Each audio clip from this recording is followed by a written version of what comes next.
பள்ளிவாயில் தூணிலே கட்டுவதற்கு என் மனம் நாடியது. ஆனால் சுலைமான் அலைஹிஸ்ஸலாத்து வஸ்ஸலாம் அவர்களுடைய பிரார்த்தனை முந்தி விட்டதுன்னாங்க.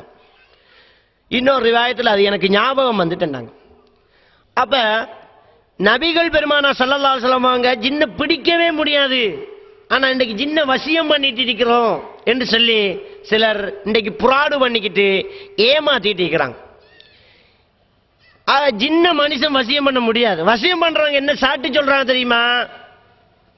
அது உங்களுக்கு எல்லாம் தெரியாது. தஹஜ்ஜுக்கு எழும்பி தஹஜ்ஜத் தொழுது சூரத்துல் ஜின்ன 100 தடவை ஓதினா 40 நாளைக்கு இதை செய்தா ஜின் வசியமாகும். அந்த நேரத்தில் பாகிஸ்தான் மௌலானா கிட்ட நான் இருந்தேன். 1993 வந்து பாகிஸ்தான் மௌலானாவோட நான் இருக்கிற நேரத்தில் நாங்களும் தஹஜ்ஜத் தொழுது சூரத்துல் ஜின்ன ஓதத்தான் பார்த்தோம். தஹஜ்ஜத் தொழுகை போட்டு சூரத்துல் ஜின்ன 100 தடவை ஓதினா 100க்கு வாக்கு வரைஞ்சிடும். எந்த கிறுக்கனோ சொன்னத்தை நம்பி நாங்களும் ட்ரை பண்ணி பார்த்தோம். அடே சூரத்துல் ஜின்ன 100 தடவை ஓதினா ஜின் வசியமாகும் என்று சொன்னால் எந்த அளவுக்கு மூட நம்பிக்கையில புத்தி பேதளித்தவர்களாக இவர்கள் இருக்கிறாங்க என்று பாருங்க. சரி, சூரத்துல் ஜின்ன தான் 100 தடவை ஓத முடியாது.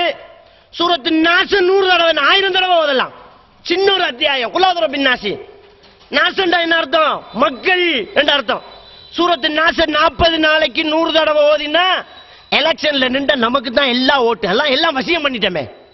துண்டு பிரசுரம் தேவையில்ல, மேடை பேச்சு தேவையில்ல, அடிபடி தேவையில்ல, இந்த ஃபான் வேன் எல்லாம் தேவையில்லை, ஆட்டோமேட்டிக்காவே வெற்றி தான்.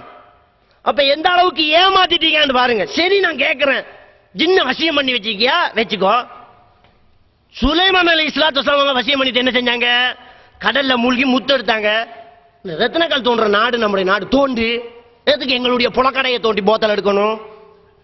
ரத்னக்கல் தோண்டி பெரும் கட்டணங்களை கட்டினாங்க. கன்றைக்கடி செய்ய ரோட்டு போடு, பில்டிங் ஆட்டி, படங்க மறைச்சு காட்டு, சீமெந்தி தானா பறந்து போகணும், கான்கிரீட் கல்லு தானா பறந்து போகணும், மண்ணர் லோடு தானா பறந்து போகணும், தடதடதடன்னு கட்டடம் 3 நாளையில ஒவ்வொரு பில்டிங் சும்மா பாஸ் ஆகிட்டு இருக்கணும். இந்த ஜின் வசலாத்துக்காரன்லப்பா, இந்த ஜின்னை வச்சு இருக்கணும்டா மௌலவி வா, எல்லாம் வா, ஜின்னை வச்சு செய். அடுத்தது என்ன? பெரும் பாத்திரங்களை செய்யலாம், ஃபேக்டரியை நடத்து, நல்ல சீனி சட்டிகளை செய், நல்ல புரியாணி ஆக்குற சட்டியை செய். அதெல்லாம் செய்ய முடியாதான், இந்த ஜின்னை வச்சு அதெல்லாம் செய்ய முடியாதான். புலக்கடை தோண்டி போத்தல் எடுக்கத்தான் தெரியுமா? இந்த ஜின்னை வச்சுக்கிட்டு எம்பட்டு வேலை செய்யலாம் தெரியுமா? ஜின் ஹோட்டல் ஒரு ஹோட்டலை நடத்து, பேரை போடு ஜின் ஹோட்டல். ஒத்தரி இருக்க மாட்டான், நம்ம போய் மட்டும்தான் கதையில் இருக்கணும். புரியாணி என்ன புரியாணி தானா பறந்து வரணும், சூப்புண்டா சூப்பு கோப்பை தானா பறந்து வரணும், வாழைப்பழம் வேண்டா உரிச்சு கையில வரணும், துண்டு போட்டு 1000 ரூபாய் வச்சா மிச்ச காசு வரணும். காசு கொடுக்காம நழுவிட்டு போனா ஷர்ட்டு கொளர பிடிச்சி இழுக்கணும். துறை ஜின் ஹோட்டல்.